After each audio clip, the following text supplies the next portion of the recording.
Welcome one, welcome all. Welcome to From Broken to Worlds, where I try to train through injury, pain, and regret to try to qualify for the 2027 World Masters Highland Games Championship. Welcome to the journey. Had a little setback today, which I will talk to you about when it happens. Wasn't let's just say the best day, but it happens. My dog saying hello. She always is interested as to why I'm laying on the floor.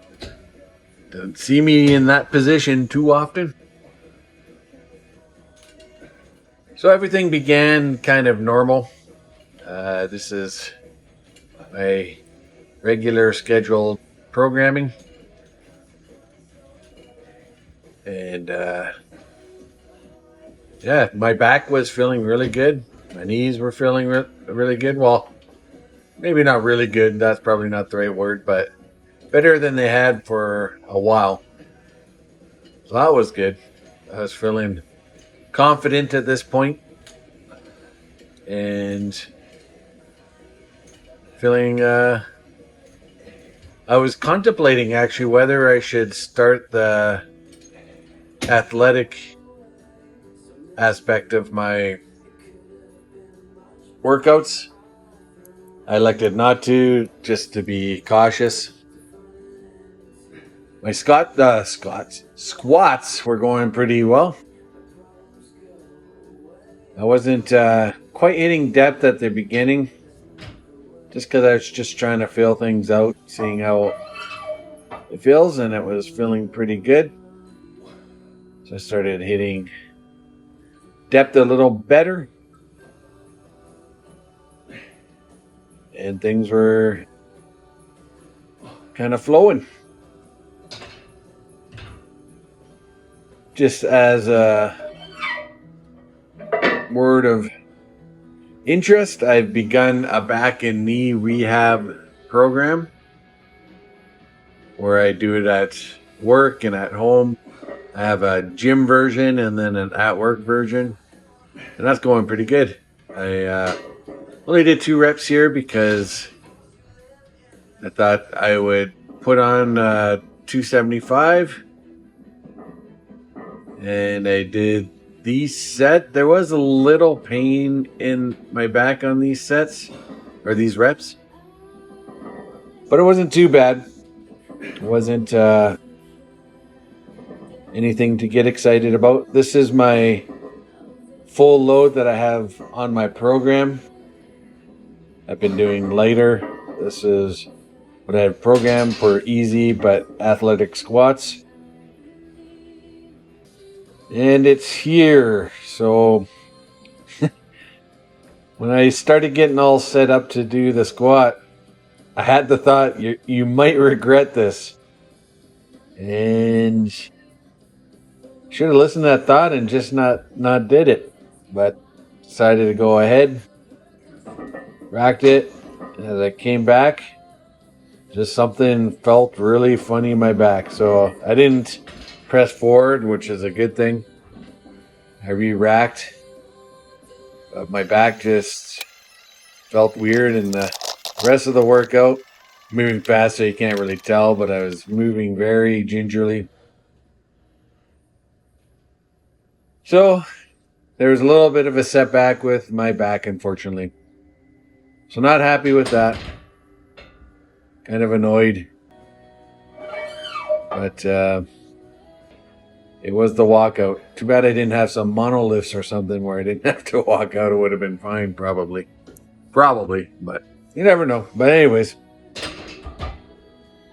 my back is pretty sore. Decided to do a little close-in shot just to vary it up so it's not always the same kind of perspective. But yeah, so my back's been hurting pretty bad since this workout. This was yesterday. Today, me doing the back exercise, I felt quite a bit better afterwards. But this is definitely a setback. And we'll see how I progress further. I'll have to make a decision tomorrow morning whether I practice or not, or whether I was planning to begin light practices this week. So I'm a little disappointed in how things went. But at the same time, I can't have too big of a pouty lip. I can just learn. Maybe when I have that voice in my head that you might regret this, that I should probably maybe pay attention to it. I don't know. But you also run the risk of being too cautious as well. So it's a hard line to balance and to walk along, because you don't want to be too cautious and you don't want to be too aggressive. And I'm getting closer and closer to the end of my season. I have a holiday coming up, so I'm feeling a little bit like I need to not take the long-term view too much, the cautious view, because I don't got a lot of time left and I have stuff I got to do. So I figured, since I'm not, I lost my balance there, I'm not really doing much in the way of leg work, I decided to try to figure out some ways to train my legs without affecting my back. So the setup is I have my adjustable chin-up bar, and I'm just using it as, I have like a little Yes for All wrap thing that I wrap around and it velcros on. That's kind of my pad for doing this. Kind of a neat thing. It turns out where my feet need to be is kind of at the line where the floor mat ends there. You can see my foot is right at the line, so that makes it really easy to know where my feet need to be for the split squats. And they felt good, so we'll see how my back feels, but I might be moving forward with split squats instead of regular squats. A little quick note, if you don't have an adjustable chin-up bar like I got, you can just use a J-hook, put it down low, and then use the barbell. And you can buy that cheap Yes for All. Have to work on my balance. I used to do split squats a lot, but it's been a couple of years since I've done a split squat, so my balance isn't necessarily that great. You can do it with dumbbells like I'm doing. I thought that would be a little bit easier on my back, and I think I was right if I did it with a barbell on my back.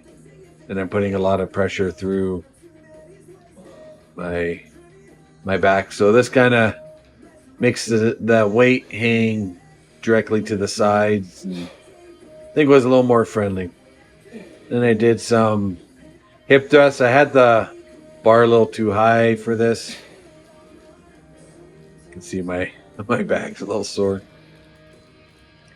So I lowered it a bit. Could probably even go a bit lower. This is where the Yes for All pad kind of failed me a bit. You can see I added weight.